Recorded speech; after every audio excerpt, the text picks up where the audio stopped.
Hello guys, my name is Nick from Nickstoygarage. I know it's been a while, but I'm back with a custom restoration on this Majorette Chevrolet Corvette, the number 215.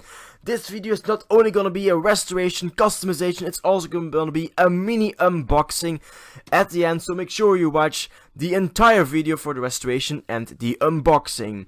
So let's take a closer look at this magnificent looking Majorette. I always loved the Chevrolet Corvette, sorry it's late. When I was 12 years old, this was my absolute dream car.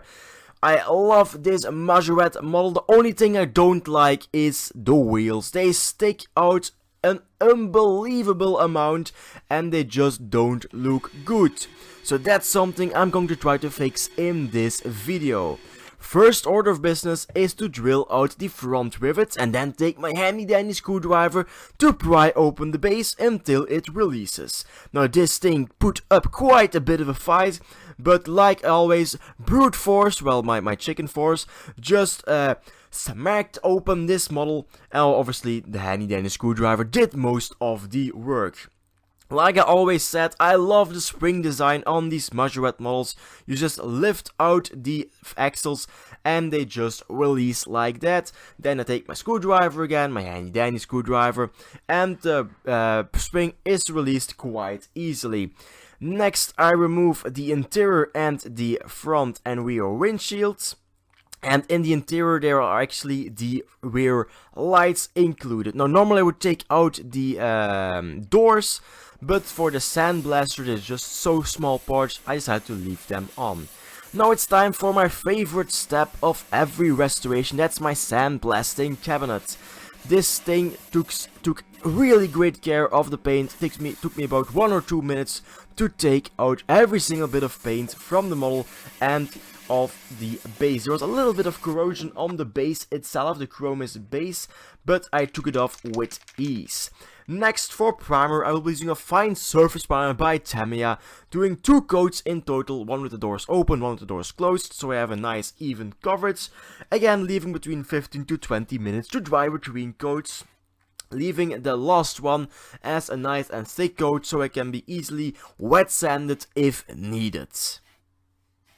Also, don't forget to paint the inside of the model, because you can actually look inside this thing and I want to make it look like $1 million. So when the primer is all dried, I decided to go with a little bit of a new color. I am not using my airbrush this time, actually using some special paint. It's called, I think it was Ice Dark Blue. Don't shoot me if I'm wrong. Again, I'm doing 3 coats in total, 1 with the doors open so I can get paint in every single nook and cranny on the inside, well on the door jambs at least, and then 2 coats on the outside, leaving with a nice and thick coat so I can get a nice and deep finish on this model. I lied, it's 2 coats with the doors open and 1 coat with the door closed, you can see right there. And again, painting the inside because I like them details on the inside. So that was the second coat done, again leaving a couple minutes to dry between coats and then finishing off with the last and final coat with the doors closed. Next, it's time to open up my white and black paint to do the finer details on this model. There aren't many finer details on this thing. So you can see right there, I opened the both paint cans. I took my toothpick, dipped it in the white paint and did the front license plate. I know it's supposed to say Corvette and it's not really a license plate, but I like to well, detail it as a license plate, so don't judge me please. When the license plate is all nice and white, I take the other side of my toothpick, dip it in the black paint and paint the door handles in black. Why not chrome? I didn't want chrome door handles on this thing. That's, well, basically why. So when both door handles are painted nice and black, I go inside my drawer of many things just off camera, take out my chrome marker and chrome the back logo hood release, no, trunk release thingamajig on the Corvette. Next, it's already time for the reassembly. So, I really want to lower this car. How did I do that? I just simply took a piece of zip tie, cut it in small pieces and glued it inside the axles where the axles are supposed to be. When that dried out, I take my axles, plunk them nicely into place just like that, and then reattach the spring.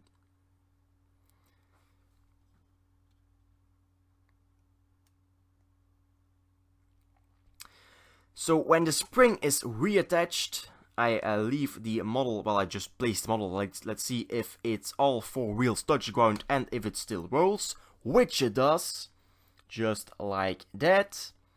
Then I take the base again. Well, at this point I'm still kind of fiddling with the fitment of the wheels. But that's all done and dandy. Next I take the model itself with the orange. I know it's still an orange windshield. I couldn't really do anything about it. But the orange actually looks pretty good with the red interior. The red interior goes back in, and then I just snap the base back into place.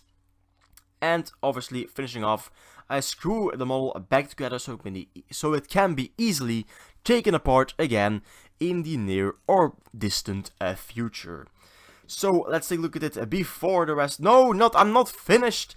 I do one more detail. That's the inside of the door cards. I do in the same red as I did the interior, just to finish off the model. If you open the doors, it is actually an interior. So that's everything that's going to happen in this custom restoration. Let's take a look at it before the restoration, right here, when it was still stickered up, missing paint, and, well, the wheels were just literally awful. Look at the fitment of these wheels. I didn't really like them at all. But that's all nice and done, because let's take a look at it after the restoration in 3, 2, 1. There it is. It's nice and blue with the detailed interior, and I love the way it turned out. The fitment on the back wheels isn't what it's supposed to be. They were a little bit well, deep into the sockets, but oh well. So let's go to the unboxing part of this video. And now we have arrived with the little unboxing part at the end of the Corvette restoration video. Please excuse my blue nail. I squished it between something really hard and it hurts quite a lot. But just ignore that. Because we're unboxing, well, not really, because they're all been unboxed, these 4 cars. They have been on the channel before in some pictures, but this is the first time I'm actually going to show them on camera in a video. So let's start with the left, the Tonka vehicles. Starting with this Tonka long bed loader.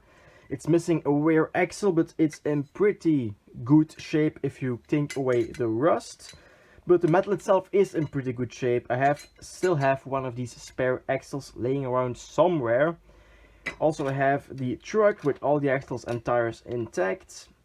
I love these older Tonka vehicles because it just held up together with these little just bent metal. If you bend them straight, the thing just falls apart. It's amazing. The windshield is in pretty good shape, a little bit of scratching on the front, but overall it's pretty good. And I just love how simple these things are. This one really deserves a restoration. Next we have another Tonka vehicle.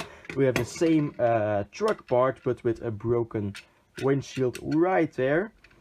And then we have also, this is kind of a car transporter. We have all the axles intact. This one's a little bit rusty, this axle. And this one has actually been held with the rivets. So this has been riveted together, so it can not really be easily taken apart. It should take brute force to take this thing apart. Oh well. 2 more vehicles to go, and these are actually property of my stepdad. Yes, they were in his room when he was a young lad, a long time ago. Sorry, he watches my videos, and don't ignore that last part. And they just have been collecting dust for a really long time. Now these don't really need a restoration, but I really want to put them on the channel. And why do I want to do that? Because they just deserve it. I'm actually going to do these both cars in one video. I think this one needs actual restoration. I don't like the yellow bumpers, well, the yellowish beige bumpers and the white paint, so this one will get respray. And this one will get a proper cleaning. And it's missing some parts like the vents, the tail lights. I'm going to try to, and well, the window is falling out if you open this thing up. Oh no, it's like, yeah, there we go, the window just falls out and things like that. So this should make for a quite interesting video. If you guys want to see that, please let me know in the comment section down below. If you want to see me clean these cars and actually try to restore and recreate some of these parts. So thank you very much for watching. Don't forget to like the video, subscribe, and see you in a future video. Bye.